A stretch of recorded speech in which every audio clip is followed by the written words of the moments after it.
et en termes de rendement de la machine, parce que le R290, on a compris que vous l'aviez utilisé dans une optique d'amélioration énergétique et d'amélioration de rejet de CO2, mais est-ce que en termes de rendement, concrètement, ça a changé quelque chose? On a une machine qui est toujours à 60 degrés.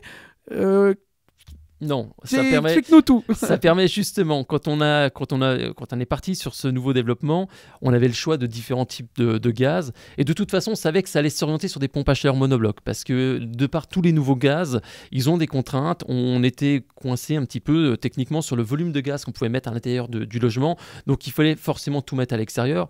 Donc tant qu'à choisir un gaz, autant prendre tout de suite un gaz ou un fluide frigorigène qui avait certaines qualités, ce qui était le cas du propane, qui était donc quasiment aucun rejet polluant, qui permettait de monter très haut en température. C'est une des facilités du propane, c'est-à-dire qu'à la différence du R32 où aller au-delà de 60 degrés c'est compliqué, le R290 permet d'atteindre 70 degrés.